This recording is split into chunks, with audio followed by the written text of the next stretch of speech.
Sasthamangalam councillor R ശ്രീലേഖയുമായുള്ള തർക്കത്തിന് ഒടുവിൽ Vattiyoorkavu MLA. V K. Prasanth office മാറുകയാണ്. തിരുവനന്തപുരം കോർപ്പറേഷൻ കെട്ടിടത്തിൽ പ്രവർത്തിക്കുന്ന ഓഫീസ് മരുതൻകുഴിയിലെ വാടക കെട്ടിടത്തേക്ക് മാറ്റാനാണ് തീരുമാനം. തർക്കം അവസാനിപ്പിക്കാനാണ് നടപടിയെന്ന് പ്രശാന്ത് പറഞ്ഞു. തിരഞ്ഞെടുപ്പ് അടുത്തതോടെ വട്ടിയൂർക്കാവ് മണ്ഡലം വീണ്ടും സജീവ ചർച്ചയായ പശ്ചാത്തലത്തിൽ കൂടിയാണ് ഓഫീസ് മാറ്റം സംഭവിക്കുന്നത്. സംസ്ഥാനത്തെ എല്ലാ ജനപ്രതിനിധികളും സർക്കാരിൻ്റെ കെട്ടിടങ്ങളിൽ സൗജന്യമായിട്ടാണ് ഇരിക്കുന്നത്. ഇവിടെ ഞാൻ മുൻമേയർ എന്ന നിലയ്ക്കാണ് ഒരു കുറഞ്ഞ വാടകയെങ്കിലും നിശ്ചയിച്ച് തരണമെന്ന് ആവശ്യപ്പെട്ട് അവരത് ചെയ്തത്. അപ്പോൾ അതിനെപ്പോലും മഹാ അപരാധമായി ചിത്രീകരിക്കുന്ന ഒരു സ്ഥിതി വന്നു. അപ്പോൾ ആ വിവാദം തുടരേണ്ടതില്ല. ഇപ്പോൾ വട്ടിയൂർക്കാവ് നിയമസഭാ നിയോജക മണ്ഡലം 26 കോർപ്പറേഷൻ വാർഡുകളുള്ളതാണ്. ഏതാണ്ട് കിണവൂർ മുതൽ ഇപ്പുറത്ത് നമ്മുടെ കാച്ചാണി വരെയുള്ള അല്ലെങ്കിൽ കണ്ണമ്മൂല വരെയുള്ള ആളുകൾക്ക് എത്തിച്ചേരാൻ കഴിയുന്ന ഒരിടമാണ്, വാഹന സൗകര്യമുള്ള ഒരിടമാണ്.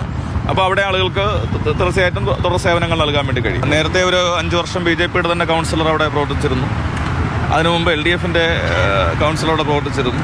അപ്പോഴൊന്നും ഇല്ലാത്തൊരു തർക്കം എങ്ങനെ വന്നു എന്നുള്ളത് നിങ്ങളും കൂടി ആലോചിച്ചാൽ മതി.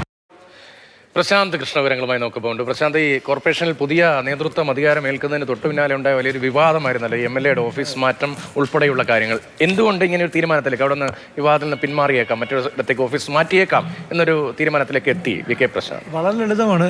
നിയമസഭാ തെരഞ്ഞെടുപ്പ് വരികയാണ്. അപ്പോൾ നിയമസഭാ തെരഞ്ഞെടുപ്പിൽ ഇത് വീണ്ടും ചർച്ചാ വിഷയമാകും എന്ന് വി.കെ. പ്രശാന്ത് കണക്ക് കൂട്ടുന്നു. കാരണം ഇനി 3 മാസം കൂടി കഴിയുമ്പോൾ പ്രശാന്തിൻ്റെ ശാസ്തമംഗലത്തെ ഇപ്പോൾ പ്രവർത്തിക്കുന്ന ഓഫീസ് പ്രവർത്തിക്കുന്ന ആ കെട്ടിടത്തിൻ്റെ വാടക കരാറിൻ്റെ കാലാവധി കഴിയും. അപ്പോൾ അത് കഴിയുമ്പോൾ പ്രശാന്ത് ഒന്നുകിൽ അത് പുതുക്കേണ്ടി വരും, അല്ലെങ്കിൽ അത് പുതുക്കാതിരിക്കേണ്ടി വരും. അപ്പോൾ അത് വീണ്ടും, അല്ലെങ്കിൽ ആ സമയത്ത് വേറൊരു ഓഫീസ് എടുക്കേണ്ട ആവശ്യവും വരുന്നില്ല.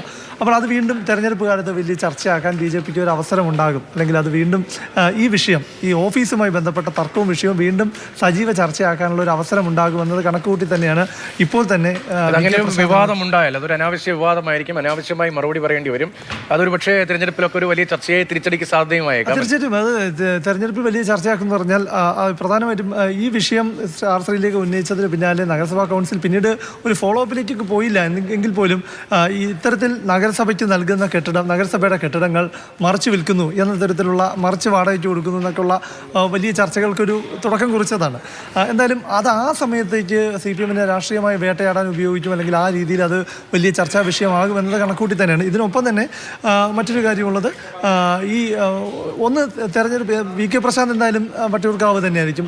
ഇനി ആ BJPയുടെ എതിരാളിയായി വരുന്ന BJPയുടെ സ്ഥാനാർത്ഥി ആർ ശ്രീലേഖയാണോ, കെ സുരേന്ദ്രനാണോ, G കൃഷ്ണകുമാറാണോ തുടങ്ങിയ ചർച്ചകൾ ഇപ്പോൾ ഒരു വശത്ത് നടക്കും. അപ്പോൾ ഇന്നിത് പറയുമ്പോൾ തന്നെ പ്രശാന്ത് ഒരു കാര്യം പറഞ്ഞു വയ്ക്കുന്നുണ്ട്.